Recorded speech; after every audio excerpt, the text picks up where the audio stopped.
0552 dari kelas 5B Prodi Pendidikan Biologi UIN Sunan Gunung Jati, Bandung.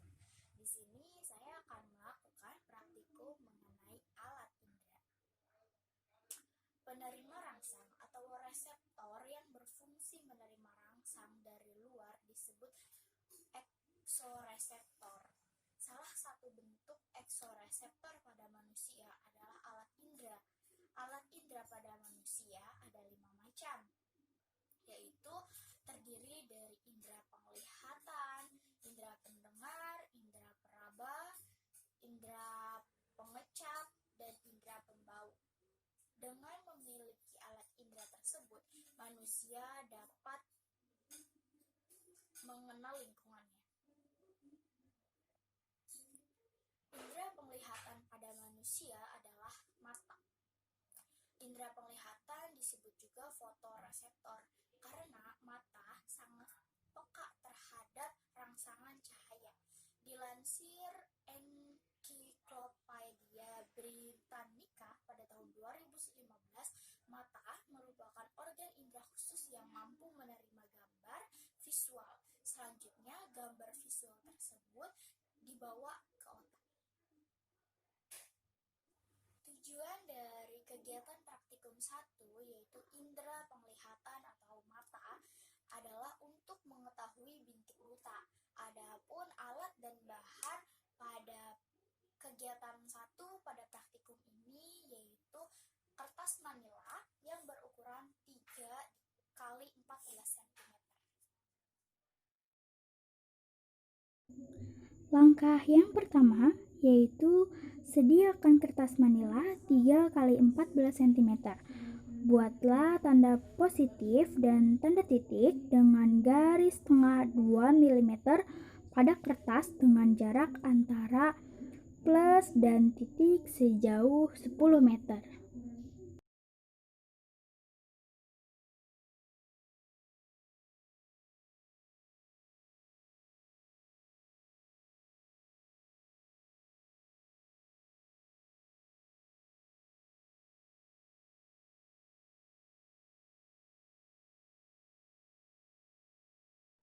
Lalu langkah yang kedua, peganglah kertas dengan tangan kiri sejauh 50 cm di depan mata, tanda titik dipasang di sebelah kanan.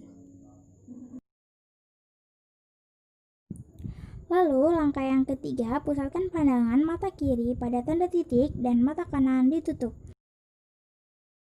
Lalu pada langkah kiri tetap berpusat pada tanda positif, dekatkan kertas perlahan-lahan hingga tanda positif hilang dan tampak kembali.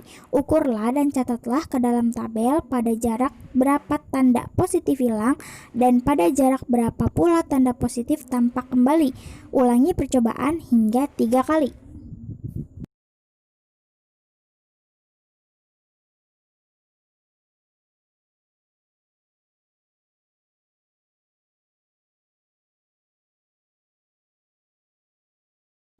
Lalu pada langkah yang kelima, dengan mata kanan tetap berpusat pada tanda titik, dekatkan kertas perlahan-lahan hingga tanda titiknya hilang dan tampak kembali.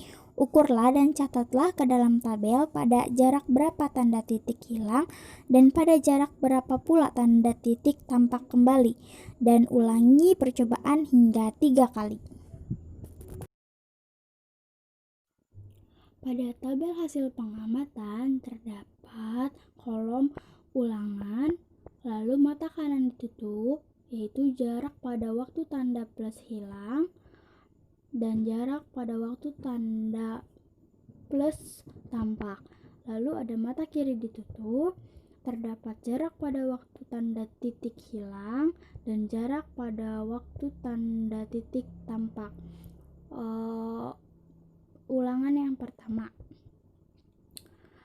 jarak pada waktu tanda plus hilang 2,5 cm, jarak pada waktu tanda plus tampak 57 cm, jarak pada waktu tanda titik hilang 3 cm, jarak pada waktu tanda titik tampak 60 cm. Lalu ulangan yang kedua, jarak pada waktu tanda plus hilang 2,5 cm, jarak pada waktu tanda plus tampak 63 cm, jarak pada waktu tanda titik hilang 3 cm, jarak pada waktu tanda titik tampak 45,5 cm. Ulangan yang ketiga, jarak pada waktu tanda plus hilang 1,5 cm, jarak pada waktu tanda plus tampak 61 cm, jarak pada waktu tanda titik hilang 4 cm, jarak pada waktu tanda titik tampak 52,5 cm. Jumlah jarak pada waktu tanda plus hilang berjumlah 6,5 cm dan rata-ratanya 2,167 cm. Jumlah pada jarak pada waktu tanda plus tampak 181 cm, rata-ratanya 60,33 cm. Jumlah pada jarak pada waktu tanda titik hilang 10 cm, rata-ratanya 3,33 cm. Dan jumlah jarak pada waktu tanda titik tampak 158 cm, rata-ratanya 52,67 cm. Selanjutnya yaitu saya akan menjawab pertanyaan yang ada di modul. Pertanyaan yang pertama yaitu apa yang dapat kamu ketahui tentang tanda plus? Jawabannya, dari hasil pengamatan tanda plus itu digunakan untuk mengetahui titik atau jarak bintik buta yang dimiliki oleh setiap orang. Nah, hal ini bisa terjadi jika bayangan dari tanda plus tersebut masuk ke daerah bintik buta. Lalu pertanyaan nomor 2 yaitu mengapa jarak tertentu tanda plus hilang dan pada jarak tertentu lain tampak kembali. Pada jarak tertentu tanda positif hilang karena tanda tersebut dibiaskan masuk ke dalam bintik buta sehingga tanda tersebut hilang atau tidak terlihat.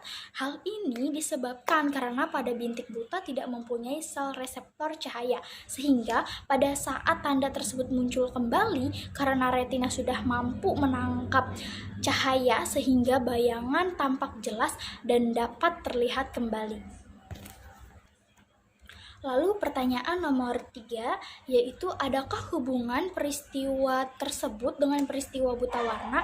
Jawabannya tidak ada sama sekali hubungannya karena buta warna adalah suatu kelainan yang disebabkan oleh ketidakmampuan sel-sel kerucut mata untuk menangkap spektrum warna tertentu. Selain itu, buta warna juga bisa terjadi akibat faktor genetis. Lalu pertanyaan nomor 4. Orang yang berpindah dari tempat yang terang ke dalam ruangan gelap, tiba-tiba penglihatannya menjadi berkurang atau pandangannya menjadi gelap. Apakah ada kesamaannya dengan hilangnya tanda plus dari percobaan? Jawabannya yaitu orang yang berpindah dari tempat yang terang menuju ke tempat atau ruangan yang gelap secara tiba-tiba penglihatannya menjadi berkurang. Nah, hal itu terjadi karena di dalam mata terdapat sel batang yang mengandung pigmen peka terhadap cahaya yang disebut rodopsin, yaitu suatu senyawa antara vitamin A dan protein terkena sinar matahari terang. Rodopsin terurai dan terbentuk kembali dalam keadaan gelap. Dalam waktu adaptasi tersebut, mata kurang dapat melihat sehingga ketika pindah dari tempat yang terang menuju ke tempat ruangan yang gelap, penglihatannya menjadi berkurang. Jadi, hal tersebut ada hubungannya dengan bintik buta karena pada saat penglihatan berkurang, bayangan benda dibiaskan masuk ke dalam bintik buta sehingga mata tidak jelas untuk melihat karena pada bintik buta tidak mempunyai sel reseptor cahaya. Lalu pertanyaan nomor 5. Dalam percobaan tadi, apakah matamu mengadakan akomodasi dan apakah akomodasi itu? Jawabannya ya. Karena otot silindris berkontraksi sehingga lensa menebal untuk menangkap cahaya sehingga objek yang dekat dapat difokuskan pada retina sehingga akomodasi adalah kecembungan. Lensa mata yang dapat berubah-ubah, bisa menebal ataupun menipis, yang membuat pandangan menjadi fokus. Lalu pertanyaan yang terakhir yaitu orang yang lanjut usia umumnya memakai kacamata. Jelaskan peranan kacamata tersebut. Nah, jawabannya yaitu kacamata yang dipakai yaitu berlensa rangkap, cembung, dan cekung.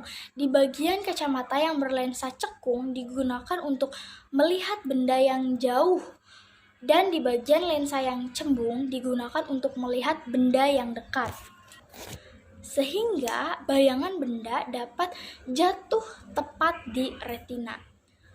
Maka kesimpulannya dari praktikum bintik buta ini yaitu bintik buta merupakan daerah tempat saraf optik meninggalkan bagian dalam bola mata dan tidak mengandung sel konus dan batang, sehingga bila suatu bayangan jatuh pada bintik tersebut maka tidak dapat terlihat bayangannya. Jarak bintik buta setiap manusia itu berbeda-beda. Terima kasih. Indra yang selanjutnya akan saya praktikumkan yaitu indra penciuman. Indra penciuman merupakan organ sensor kimiawi tubuh kita, di mana berfungsi untuk mendeteksi bau makanan dan bau-bau lainnya. Nah, indra ini juga dapat mempengaruhi aktivitas sosial. Nah, rongga hidung menjadi lokasi sensor penciuman hingga 100 juta sel penerima rangsang bau. Rangsang bau tersebut akan disalurkan oleh sistem saraf hingga ke otak. Lalu tujuan pada kegiatan 2 pada praktikum kali ini yaitu mengenai indera pembau adalah untuk merasakan kepekaan terhadap rasa. Alat dan bahan yang diperlukan pada kegiatan 2 praktikum ini yaitu yang pertama ada pisau, lalu ada jahe, dan ada apel.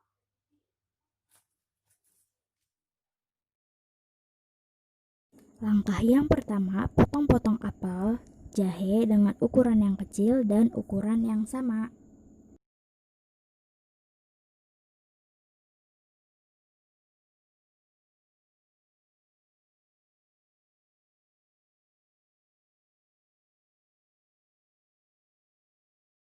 Lalu yang kedua, tanpa melihat, bau akan menentukan jenis makanan dari rasa. Dengan cara ditutup matanya. Lalu yang ketiga, tutup mata dan jepit hidung menggunakan tangan. Menggunakan garpu untuk memasukkan sepotong jahe ke dalam mulut dan kunyah pelan-pelan. Tentukan jenis makanan. Lalu ulangi langkah tersebut namun dengan hidung yang terbuka atau tidak dijepit. Hasil pengamatan pada kegiatan 2 praktikum ini ialah pada percobaan yang pertama ketika mata dan hidung ditutup rapat, makanan yang pertama dimasukkan itu ialah jahe dan yang kedua ialah apel. Saya bisa menebak keduanya secara tepat dikarenakan walaupun hidung tertutup rapat sehingga aroma atau baunya tidak tercium, namun lidah memiliki kepekaan rasa terhadap makanan tersebut. Lalu pada percobaan yang kedua ketika mata ditutup dan hidung dibuka, makanan pertama ya yang dimasukkan ialah apel dan makanan yang kedua ialah jahe. Saya pun bisa menebak keduanya secara tepat karena selain memiliki kepekaan rasa terhadap kepekaan rasa di mulut, juga dapat tercium baunya. Terima kasih, sekian video praktikum alat indera dari saya. Kurang lebihnya saya mohon maaf. Wassalamualaikum warahmatullahi wabarakatuh. See you.